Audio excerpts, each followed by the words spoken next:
নমস্কার, জ্যোতির্ময় দেবস। আজকে বলবো রাশিফল। জুলাই মাসের রাশিফল বলার আগে আমাদেরকে জেনে নিতে হবে যে গ্রহগুলো ট্রানজিটে কোথায় কি বসে আছে। আপনারা সকলেই জানেন যে বৃহস্পতি, রাহু এবং কেতু কোথায় বসে আছে। এছাড়াও মঙ্গল বসে আছে মেষ রাশিতে, বৃহস্পতি বসে আছে বৃষ রাশিতে, মিথুন রাশিতে বসে আছে রবি এবং কর্কটে বসে আছে বুধ এবং শুক্র, কন্যা রাশিতে বসে আছে কেতু এবং কুম্ভ রাশিতে বসে আছে শনি। শনি সম্ভবত কিছুদিন পরেই বকরি হয়ে যাবে 30শে জুলাই, আর মানে একদম মাসের শেষে বকরি হবে। আর রাহু রয়েছে আপনার মীন রাশিতে, এবং মীন রাশিতে রাহু নক্ষত্র চেঞ্জ করবে 8 জুলাই। এছাড়াও মাসের 15 তারিখের পর থেকে রবি চলে আসবে কন্যা রাশিতে। এই হচ্ছে মানে প্রত্যেকটা রাশির। এছাড়া লগ্ন তো 2 ঘন্টা 10 মিনিট অন্তর অন্তর চেঞ্জ হয়, সেই চেঞ্জ অনুসারে তো বলা যাবে না, এবং তার সঙ্গে চন্দ্র 2.5 দিন অন্তর অন্তর চেঞ্জ হয়। তো এই রাশিফলের প্রথম রাশি আসে মেষ রাশি। মেষ রাশির জাতক জাতিকাদের এই মাসটা প্রচণ্ড ঠান্ডা মাথায় চলতে হবে। ঠান্ডা মাথায় না চললে যে কোনো কাজের কর্মফল কিন্তু ভালো পাবেন না। নিজের মাথার গরমের জন্য নিজের ক্ষতি করে ফেলবেন। দাম্পত্য জীবনে অশান্তি আসতে পারে। তাছাড়া আমি খারাপ কিছু দেখছি না, কারণ কি ছাত্রছাত্রীদের এই সময়টা খুব ভালো।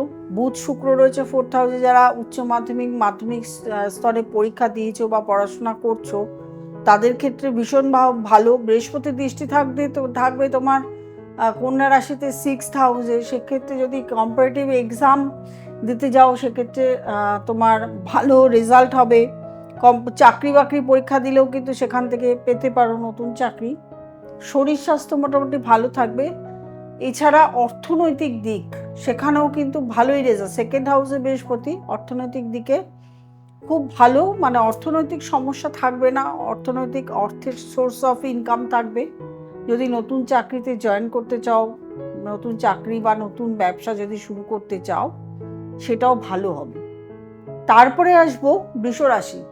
বৃষ রাশিতেই বসে আছে বৃহস্পতি, সুতরাং আর তো বলার কিছু নেই। যে রাশিতে যখন কোনো শুভ গ্রহ বসে থাকে তখন অবশ্যই সেই রাশি তখন যাই হোক না কেন, যাই থাকুক না কেন, তো ভালো রেজাল্ট দেবে। সুতরাং বৃষ রাশির জাতক জাতিকাদের এই সময় দাম্পত্য জীবন, ব্যবসা, চাকরি এগুলো তো ভালোই। যারা মাধ্যমিক উচ্চ মাধ্যমিক স্ট্যান্ডার্ডের পরীক্ষা দিচ্ছ তাদের ক্ষেত্রেও খুব ভালো রেজাল্ট হবে, কারণ তোমাদের 4th হাউসে বৃহস্পতির দৃষ্টি রয়েছে। আর 2nd হাউসে রবি থাকবে, অর্থাৎ কথাবার্তাও ঠিকঠাক যদি মানে কনভারসেশন করতে পারো তাহলে কিন্তু মান সম্মান প্রতিষ্ঠা কর্মক্ষেত্রে বৃদ্ধি পাবে।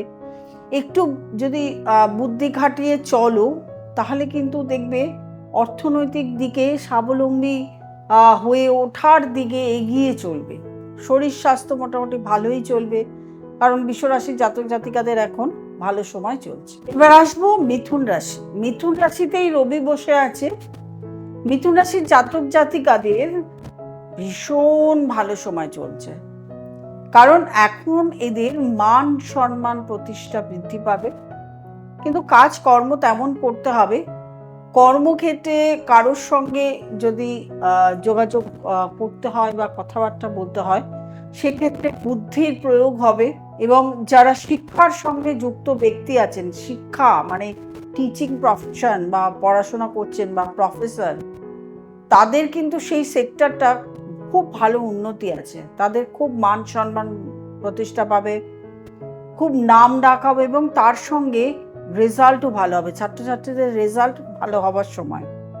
অর্থনৈতিক দিক শুভ, কিন্তু খরচার দিকটা একটু সমঝে চলতে হবে। খরচা তো আছেই, কারণ দ্বাদশ ঘরে বৃহস্পতি বসে আছে।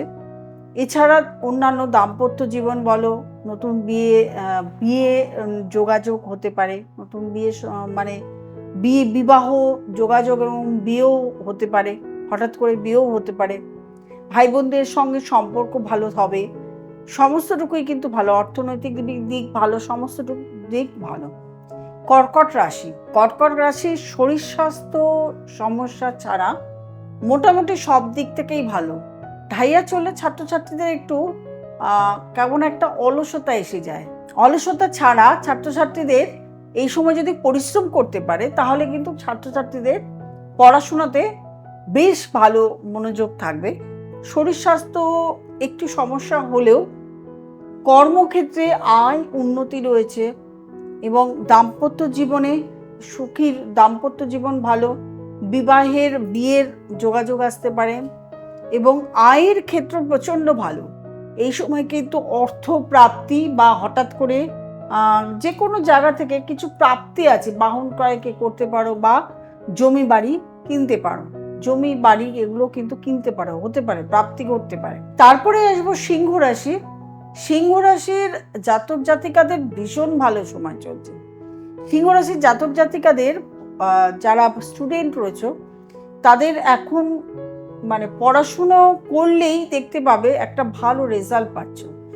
যারা ব্যবসা করছো বা যারা চাকরি করছো তাদের অর্থনৈতিক দিক শুভ দেবে, চাকরির ক্ষেত্রে ডেভেলপ হবে, অনেক উন্নতি করতে পারবে, আয় উন্নতি হবে। ব্যবসার ক্ষেত্রেও সোর্স অফ ইনকাম বেড়ে যাবে বা ব্যবসার উন্নতি হবে, অনেক নতুন কোনো ব্যবসার আইডিয়া মাথায় আসবে এবং সেই ব্যবসা তোমরা মানে তৈরি করতে পারবে, খুলবে, নতুন প্ল্যানিং করবে ব্যবসার জন্য। সময়টা কিন্তু সিংহ রাশির জাতক জাতিকাদের অনেকটাই ভালো। তবে বলবো রাস্তাঘাটে চলার সময় কিন্তু সাবধানতা অবলম্বন করতে হবে। জলপথে বা রাস্তাঘাটে চলার সময় প্রচণ্ড সাবধান হতে হবে, রক্তপাত হতে পারে। বাড়ির বয়স্ক কেউ থাকলে তাদেরও সাবধানে থাকতে হবে। তারপরে আসবো কন্যা রাশি। কন্যা রাশির জাতক জাতিকাদের কন্যাতে বৃহস্পতির দৃষ্টি রয়েছে। তার জন্য বলবো কন্যা রাশির জাতক জাতিকাদের দাম্পত্য সমস্যা আসলেও অর্থনৈতিক সমস্যা আসবে না। পড়াশোনার ছাত্রছাত্রীদের মনোযোগ থাকবে, রেজাল্টও ভালো হবে। যারা উচ্চশিক্ষা করছে তাদের ক্ষেত্রেও রেজাল্ট ভালো হবে। যারা বিদেশে গিয়েছো তাদের ক্ষেত্রেও কিন্তু নতুন চাকরি প্রাপ্তি বা বিদেশে যাবার সুযোগ। শুধু একটা জিনিস মাথায় রাখতে হবে, মাথা ঠান্ডা করে চলতে হবে এবং তার সঙ্গে অবশ্যই বুদ্ধি করে চলতে হবে।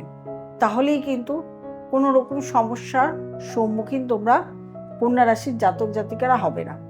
আমি এই যে পুরো প্রোগ্রামটা যে রাশি ফল বললাম পুরোটাই ট্রানজিট নিয়ে বললাম। নিজস্ব date of birth time place দিয়ে আলাদা দশা অন্তর্দশা হয়, তার সঙ্গে ট্রানজিট মেলাতে হয়, তারপরেই একটা জাতক জাতিকার পুরোটা বলা সম্ভব হয়। সুতরাং আমি হয়তো বলছি অনেকেরই মিলবে, আবার অনেকের বলবেন মিলছে না, হচ্ছে না।